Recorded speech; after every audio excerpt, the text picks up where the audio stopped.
Pemirsa, Iran menyerang pangkalan Amerika Serikat di Erbil, Irak. Serangan mengguncang dan mengejutkan kawasan Erbil.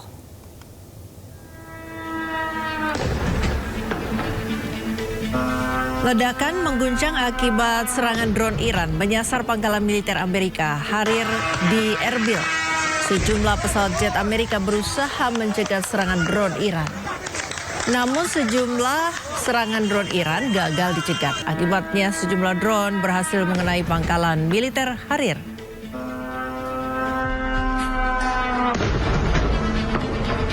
Pasukan militer Iran pamerkan puing drone pengintai yang diduga milik Amerika Serikat di depan warganya. Warga Iran pun bersorak-sorai merayakan hancurnya senjata musuh.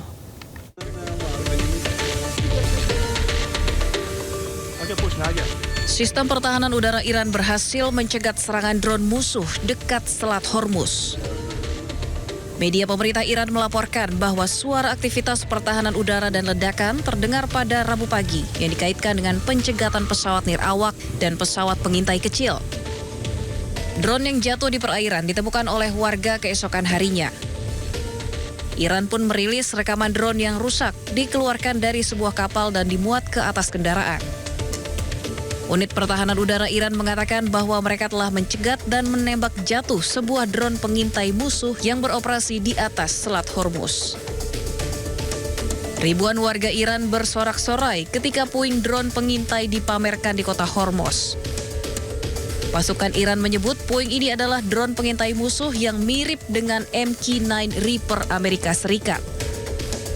Parade puing ini sebagai pesan kepada Amerika Serikat dan Israel bahwa Iran pantau ketat wilayah udara dan perairan mereka. Pemirsa, sebuah rekaman dari dalam ambulans menunjukkan bahwa serangan keji Zionis Israel yang membuat ambulans tersebut porak-poranda. 2 petugas dilaporkan terluka atas serangan ini.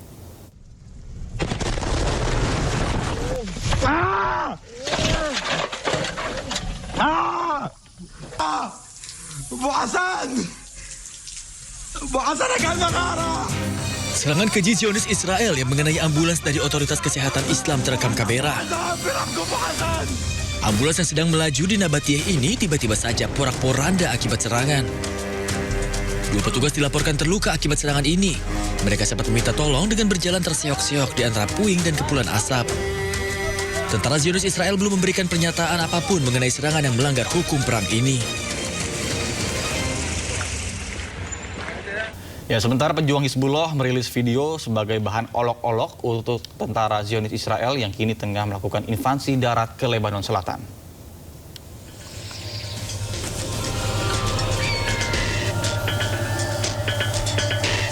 Sebuah drone pejuang Hizbullah memburu pasukan Zionis Israel saat sedang melakukan pendudukan di Lebanon Selatan. Video ini sebagai bahan olok-olok pejuang Hizbullah kepada pasukan militer Zionis Israel yang saat ini tetap melancarkan serangan di tengah kesepakatan gencatan senjata. Serangan-serangan drone Hizbullah ini menunjukkan bahwa pejuang Hizbullah akan terus memburu militer Zionis Israel layaknya seekor elang yang memburu mangsa-mangsanya hingga lari ketakutan untuk mencari perlindungan.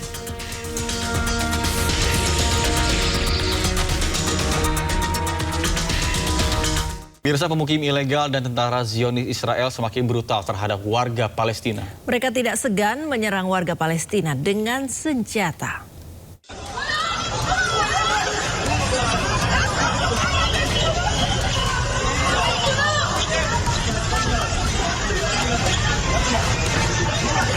Seorang pemukim ilegal Zionis Israel bersenjata pentungan menyerang 2 wanita Palestina di Yerusalem.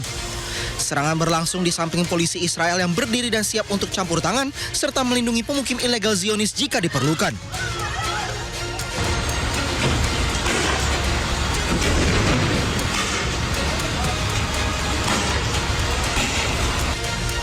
Sementara itu pasukan pendudukan Zionis Israel menembakkan gas air mata ke arah warga Palestina. Aksi berlangsung selama penggerebekan di kamp pengungsi Kalandia di utara Yerusalem. Pemirsa, pasukan Israel menggerebek sebuah rumah milik keluarga Palestina di wilayah Masafer Yatta di tepi barat Palestina. Tentara Zionis Israel memaksa penghuni rumah meninggalkan tempat tinggal mereka.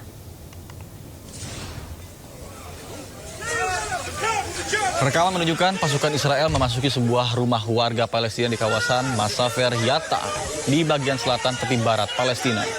Dalam operasi tersebut, keluarga Palestina yang tinggal di rumah tersebut dipaksa mengosongkan bangunan dan juga meninggalkan lokasi. Sementara tentara Zionis Israel bahkan ikut mengeluarkan barang-barang penghuni rumah secara paksa. Penggerebekan tersebut memicu kepanikan warga yang tidak sedikit merupakan perempuan dan anak-anak.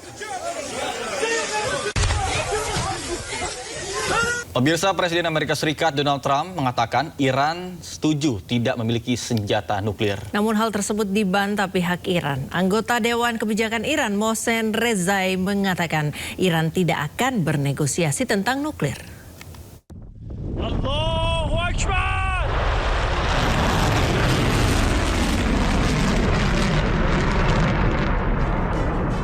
Presiden Amerika Serikat Donald Trump mengatakan pihaknya sedang melakukan pembicaraan yang baik dengan para negosiator Iran.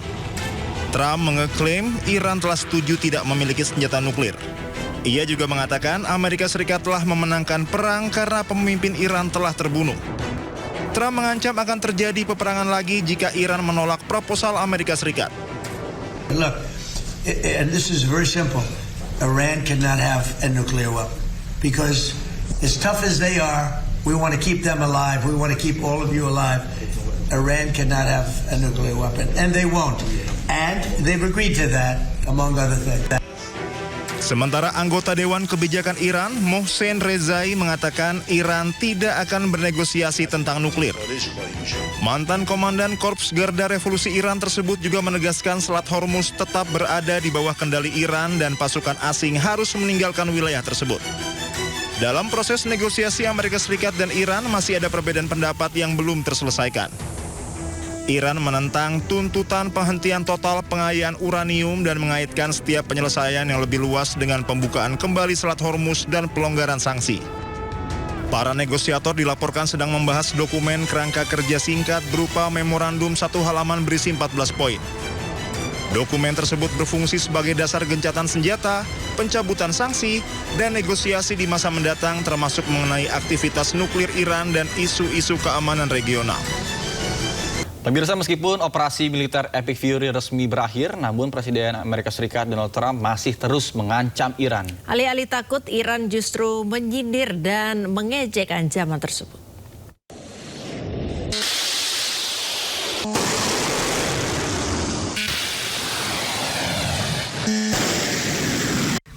Operasi militer Epic Fury di Iran telah resmi berakhir pada 5 Mei.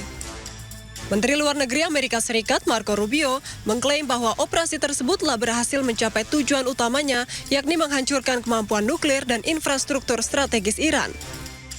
Meski begitu, Presiden AS Donald Trump masih terus mengancam akan membombardir Iran jika tidak kunjung mencapai kesepakatan damai yang diinginkannya. Melalui unggahannya di akun resmi media sosial Truth Social, Trump menyebut blokade AS akan membuat Iran membuka Selat Hormuz.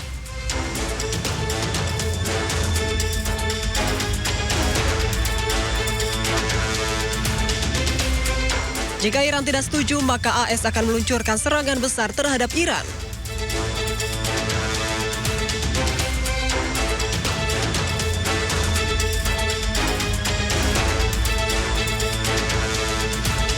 Alih-alih takut, Iran justru mengejek ancaman tersebut.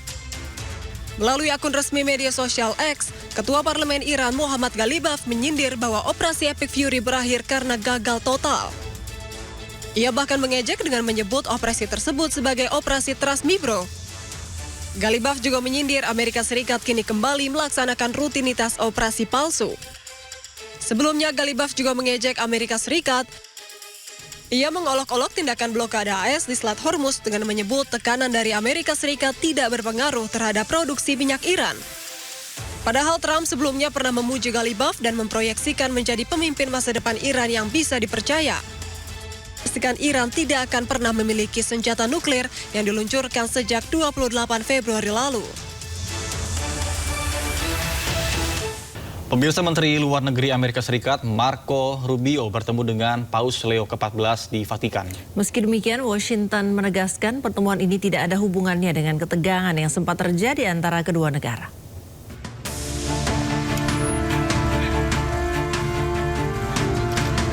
Menteri Luar Negeri Amerika Serikat Marco Rubio tiba di Vatikan untuk bertemu dengan Paus Leo ke-14 di Istana Apostolik. Washington menekankan kunjungan ini tidak terkait dengan gesekan diplomatik baru-baru ini antara Washington dan Tahta Suci. Didampingi istrinya, Rubio memasuki kompleks Vatikan dengan disambut oleh jajaran Vatikan sebelum akhirnya bertemu dengan Paus Leo ke-14. Rubio yang merupakan seorang Katolik dan salah satu diplomat senior Presiden Donald Trump bertemu dengan Paus Leo ke-14 untuk membahas hubungan bilateral dan isu-isu internasional yang lebih luas. Di antara isu yang dibahas termasuk konflik global dan ketegangan yang sedang berlangsung di Timur Tengah. Pertemuan ini ditutup dengan momen bertukar hadiah antara keduanya. Sebelumnya ketegangan sempat terjadi antara Washington dan Vatikan usai Presiden Amerika Serikat Donald Trump mengkritik Paus Leo ke-14 dan menuduhnya bersikap lemah terhadap ketegangan di Timur Tengah.